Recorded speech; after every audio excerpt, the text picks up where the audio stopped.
അസ്സലാമു അലൈക്കും വറഹ്മത്തുള്ളാഹി വബറകാതുഹു. മഹാനായ നബി തിരുമേനി സല്ലല്ലാഹു അലൈഹി വസല്ലമ തങ്ങളും സംഘാംഗങ്ങളും ഹിജ്റ യാത്രയിൽ മുന്നോട്ട് പോയിക്കൊണ്ടേയിരിക്കുകയാണ്. നേരത്തെ നമ്മൾ പറഞ്ഞു, അവർ ഉമ്മു മഅബദ് എന്ന സഹോദരിയുടെ ഖൈമയിലെത്തിയ സംഭവം. അക്കാലത്ത് ആ സ്ഥലത്തിന് ഹർറത്തുൽ ബക്കാവിയ എന്നാണ് പറയുക.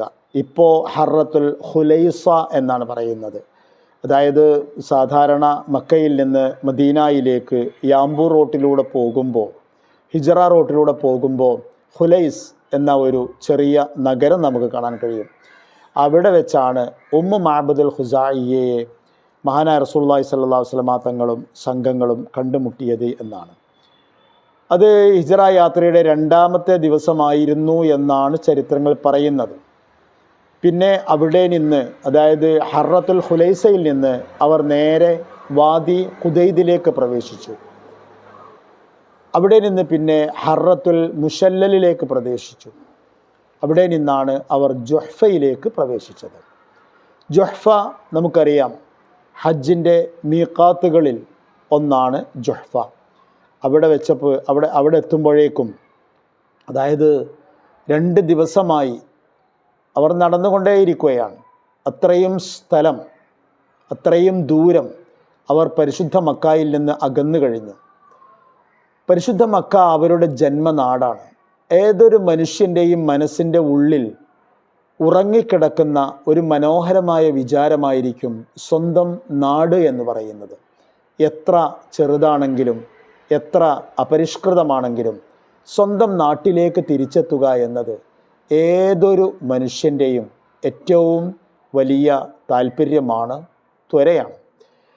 അതുകൊണ്ട് തന്നെ പിറന്ന മണ്ണിനോടുള്ള സ്നേഹം അതേത് മനുഷ്യൻ്റെയും ഉള്ളിലുണ്ട്. മഹാനായ നബി സല്ലല്ലാഹു അലൈഹി വസല്ലമ തങ്ങളുടെ മനസ്സിലും ഉണ്ടായിരുന്നു. അതുകൊണ്ടാണല്ലോ ഹിജ്റ യാത്രയിൽ മക്കയുടെ അതിർത്തി പ്രദേശത്തിലുള്ള ഒന്നാമത്തെ അല്ലെങ്കിൽ അവസാനത്തെ, മക്കയിലേക്ക് പ്രവേശിക്കുന്ന ആൾക്കാരുടെ ഒന്നാമത്തെ കുന്നിൻ്റെ മുകളിൽ കയറി നിന്നുകൊണ്ട് ദൂരെ പരന്നു കിടക്കുന്ന മക്ക നഗരത്തിലേക്ക് നോക്കി മഹാനായ മുസ്തഫ സല്ലല്ലാഹു അലൈഹി വസല്ലമ തങ്ങൾ പറഞ്ഞത്, വല്ലാഹി പ്രിയപ്പെട്ട എൻ്റെ മക്ക നഗരമേ, അല്ലാഹുവാണ് സത്യം. നിൻ്റെ നാട്ടുകാർ എന്നെ ഇവിടെ നിന്ന് ഇറക്കുന്നില്ലായിരുന്നുവെങ്കിൽ ഞാൻ ഒരിക്കലും ഇവിടെ നിന്ന് പോകാൻ ആഗ്രഹിക്കുന്ന ആളല്ല എന്ന് പറഞ്ഞത്. യാത്രയിലുടനീളം കാര്യമെന്താണെങ്കിലും സ്വന്തം നാട് ഉപേക്ഷിക്കേണ്ടി വരുന്നതിൻ്റെ വേദന മഹാനായ നബി സല്ലല്ലാഹു അലൈഹി വസല്ലമ തങ്ങൾക്ക് നല്ലോണം ഉണ്ടായിരുന്നു. 2 ദിവസത്തെ നടത്തം കഴിഞ്ഞ് ജുഹ്ഫയിലെത്തിയപ്പോഴേക്കും മനസ്സിൽ ആ ചിന്ത ഒരു ഭാരമായി മാറിയിരുന്നു. ആ ഭാരം, ആ വേദന, ആ വ്യഥ അള്ളാഹു കണ്ടു. അള്ളാഹു അത് വായിച്ചു. അള്ളാഹു തൻ്റെ ദൂതനായ ജിബ്രീൽ അലൈഹിസ്സലാമിനെ പറഞ്ഞയച്ചു. അള്ളാഹു തൻ്റെ സന്ദേശം നൽകി. ആ സന്ദേശം വല്ലാത്ത ഒരു ഹൃദയഹാരിയായ വാഗ്ദാനമായിരുന്നു. അള്ളാഹു അതിൽ പറഞ്ഞു, ഇന്നല്ലദീ ഫറള അലൈക്കൽ ഖുർആൻ, തീർച്ചയായും അങ്ങേക്ക് ഖുർആൻ അവതരിപ്പിച്ചു തന്ന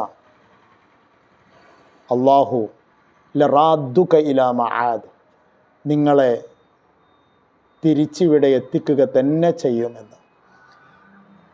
മഹാനായ നബി സല്ലല്ലാഹു അലൈഹി വസല്ലമ തങ്ങൾക്ക് അതിൽ വിശ്വസിക്കാൻ കഴിയുമായിരുന്നു.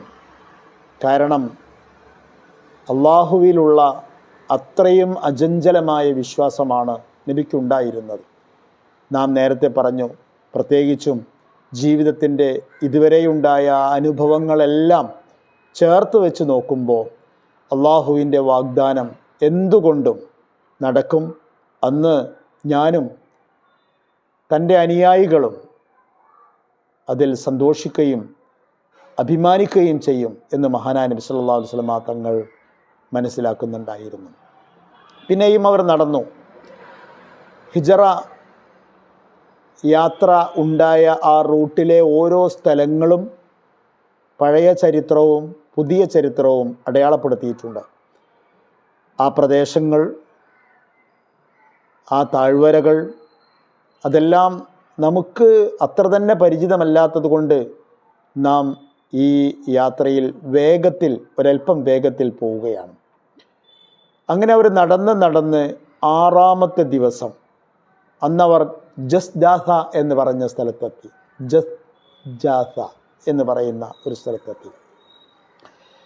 ഏകദേശം മദീനയുടെ അടുത്തേക്ക് എത്താനുള്ള ഒരു സ്ഥലത്താണ്. മദീനയോട് അടുത്തെത്തി. മദീനയിലേക്ക് അവിടെ നിന്ന് ഏതാണ്ട് 16 മൈൽ കൂടി മാത്രമാണ് ഇനി നടക്കാനുള്ളത്. അവിടെ എത്തുമ്പോഴാണ് അവരെ ഒരാൾ കണ്ടുമുട്ടിയത്. മഹാനായ നബി സല്ലല്ലാഹു അലൈഹി വസല്ലം തങ്ങളെ കാണാൻ വേണ്ടി അവരുടെ പിന്നിലൂടെ നടന്ന് വരുന്ന ഒരാൾ അടുത്തെത്തി. പറഞ്ഞപ്പോൾ, പരിചയപ്പെട്ടപ്പോൾ അതാരായിരുന്നു എന്നറിയാമല്ലോ.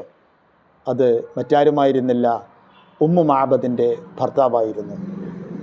ഉമ്മു മഅബദ് മഹാനായ നബി സല്ലല്ലാഹു അലൈഹി വസല്ലമ തങ്ങളെ വിശേഷിപ്പിക്കുന്നത് കേട്ടപ്പോൾ ഉമ്മു മഅബദിൻ്റെ ഭർത്താവ് പറഞ്ഞു, അത് തന്നെയാണ് ഖുറൈശികൾ തിരയുന്ന ആ വിശുദ്ധനായ വ്യക്തി എന്ന് പറയുകയുണ്ടായി.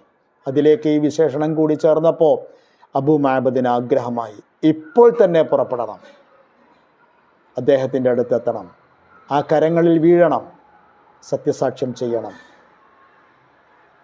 അബൂ മഅബദുൽ ഖുസായി അവിടെ വെച്ച് അള്ളാഹിൻ്റെ റസൂലിൻ്റെ കൈ പിടിച്ച് മുസ്ലിമായി. അസ്സലാമു അലൈക്കും വറഹ്മത്തുള്ളാഹി വബറകാതുഹു.